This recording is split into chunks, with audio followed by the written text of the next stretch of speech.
Hi everyone. I'm recording this video trying to explain to other people that might need it a way to pray for Christians. Um, why? Because I found like it was really difficult for me to pray home, and like I wasn't really satisfied at all the way I was praying, and I was feeling completely disconnected.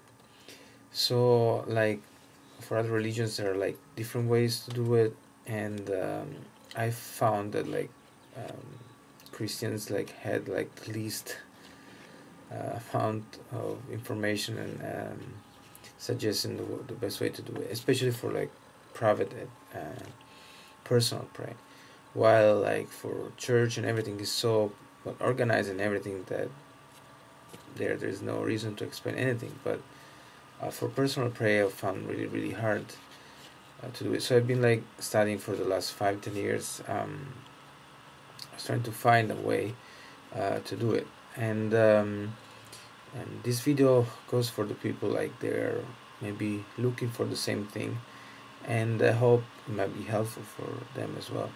Um, well, so how to start? I actually am gonna explain this through like passages of Bible that I found, and try to explain at least what to me they meant to me, and that like the way they helped me uh, to understand this.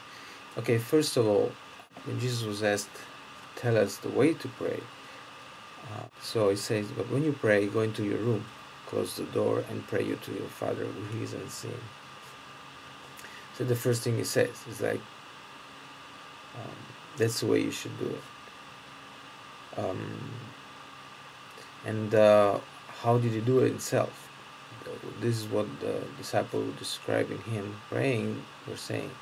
Very early in the morning, while it was still dark, Jesus got up, left the house, and went off to a solitary place where he prayed.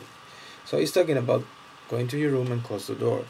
He went himself early in the morning to a solitary place. So that means that like the first thing we need to do is to find a place, um, a space where we can do it without being like um, annoyed or like being like interrupted, especially, and where we can isolate our mind, soul, and to connect. It's like it's about a connection after all, right? And what's the best way to connect? um, well, first of all, the attitude.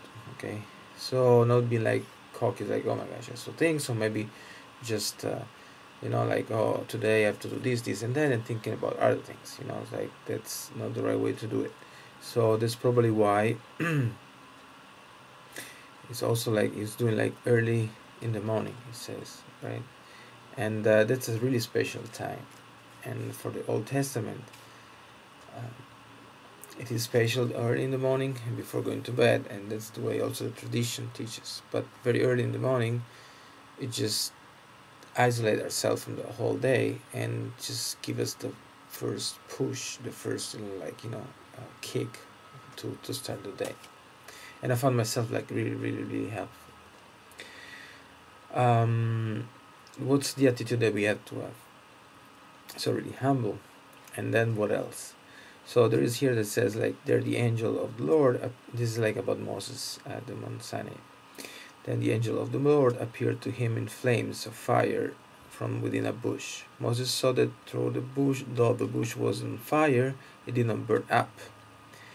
"Take off your sandals," says the Lord, "for the place where you are standing is holy ground."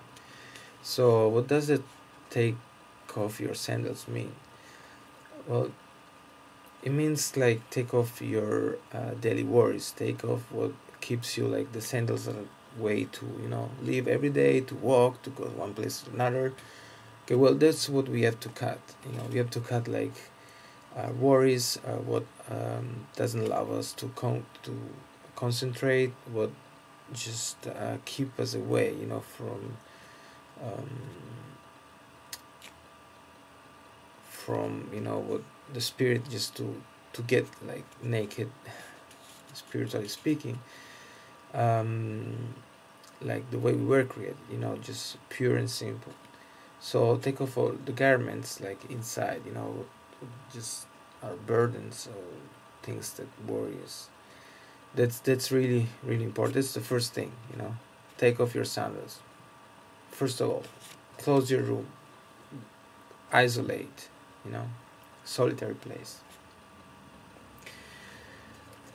And then in Joel it says, even now, today, now in this moment, declares the Lord, return to me with all your heart, with fasting and weeping and mourning. Rend your heart and not your garments. Rend your heart.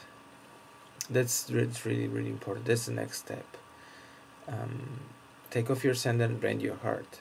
That's the heart is like, unfortunately nowadays, is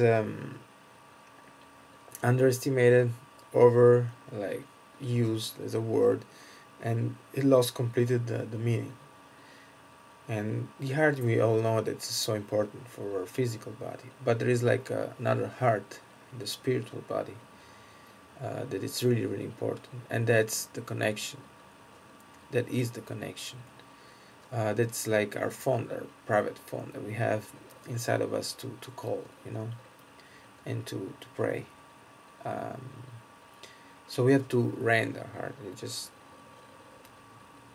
that's, we have to, we have all these troubles and anger and everything that just like start attaching itself to the heart, and then it comes from there, you know, like all those bad thoughts. At the same time, though, the heart is a really really powerful tool, instead of this anger and, you know, like bad thoughts, and, you know, like bad thoughts. I just don't want to say it in a moral way, just things that could like harm people around us and harm ourselves. So that's the thing, right? Rend your heart. What does it happen? Why I'm saying that is like, if you think about it, the best, when the most important moments, and it says in the Bible all the time, in the Psalms, everywhere, it's like, say, the Israel was crying and was weeping for something that happened, you know, something like really bad that happened. They were start like, I heard your voice and I saw you. That's what the Lord says. And what does it mean? Both sides, like, he knows everything, right? And so he knows when we need something, but at the same time, on the other side, we have to ask, you know, not because he wouldn't listen to us or anything, just because it put us in the right mood, it put us in the right place, spot, to start talking and to start like healing ourselves. Why I was saying that the heart is like the connection, I'll read you now. I will give you a new heart and put a new spirit in you. I will remove from your heart of stone, from you your heart of stone, and give you a heart of flesh. And I will put my spirit in you. This is like, it's huge. So that's really the, where our soul connects to a body, and where we communicate, where we start from. So that's the first step. That's really important. That was it for the first video.